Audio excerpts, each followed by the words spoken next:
দাদা কল্যাণী যাবে? হ্যাঁ ম্যাডাম আমি যাবো, ওঠো। আরে ম্যাডাম আপনি আপনি আপনার টাকাগুলো পেয়ে গেছেন? টাকা? কিসের টাকা? এটা আপনি কি বলছেন ম্যাডাম? আপনার মনে নেই দুদিন আগে আপনি আমার অটো করে কল্যাণী স্টেশন গেছিলেন, তখন আপনার টাকার ব্যাগটা আমার অটোতে ফেলে দিয়েছিলেন। ও আচ্ছা, সেই টাকাটা তো আমি অনেক খুঁজেছি কিন্তু কোথাও পাইনি।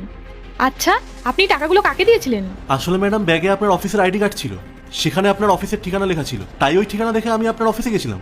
সেখানে গিয়ে আমি একটা ম্যাডামকে দেখতে পাই, তখন তার হাতে টাকাগুলো দিয়ে বললাম যেন আপনাকে টাকাটা দিয়ে দেয়। আর সত্যি বলতে ম্যাডাম, অতগুলো টাকা দেখে আমি আমার লোভ সামলাতে পারিনি ঠিকই, কিন্তু আমার মনুষ্যত্বকে আমি হারতে দিইনি। আমার এই অটোতে কিস্তিও বাকি ছিল, আর খুব টাকারও প্রয়োজন ছিল। যাকিয়ে আপনি ওসব কথা বাদ দিন, কিন্তু আপনি সত্যি ওই টাকাগুলো পাননি? না, আমি তো পাইনি। কি? এটা কি করে সম্ভব? ওই ম্যাডাম তো বললেন যে আপনাকে টাকাগুলো দিয়ে দেবেন। আমাকে তো কোনো টাকা দেয়নি। দাঁড়াও, টাকাটা নাও। আর শোনো, আমি এখন তোমাকে যেমন করে বলবো ঠিক তেমন করে কাজ করবে, বুঝতে পেরেছো? তাহলে ভালো করে শোনো।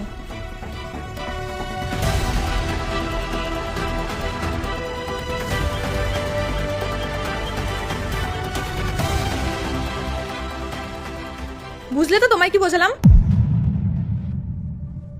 ম্যাডাম একটা কথা ছিল। কি ব্যাপার? তুই আবার এসেছিস? আমি না তোকে আসতে বারণ করেছিলাম? ম্যাডাম আসলে একটা ভুল হয়ে গেছিল, আগের বার যে টাকাগুলো আপনাকে দিয়েছিলাম সেটা অর্ধেক ছিল, তাই বাকি অর্ধেক টাকাটা আপনাকে দিতে এসেছি। আসলে ম্যাডাম সেই দিন এতগুলো টাকা একসাথে দেখে না নিজের লোকটা সামলাতে পারিনি। আগে আমি আমার নিজের ভুলটা বুঝতে পারিনি। হ্যাঁ জানি আপনিও দেখেননি, কিন্তু ওই যে ওপরে বসে আছে ভগবান, উনি সবসময় দেখছেন।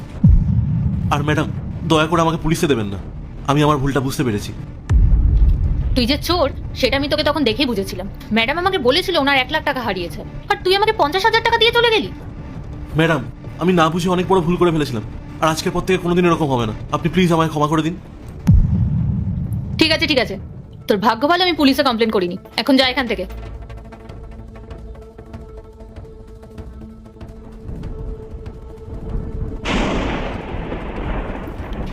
দারুণ কাটলো আজকের দিনটা। অর্ধেক টাকা তো আমার কাছে ছিলই, আর বাকি অর্ধেক টাকাটাও আমার কাছে চলে এলো। ম্যাডাম টেরই পাবে না। বেশ ভালোই লাভ হলো কিন্তু।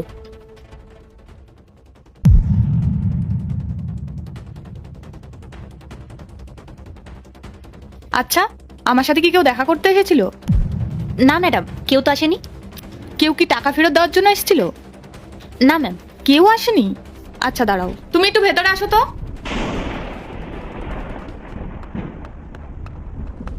তুই তুই এখানে?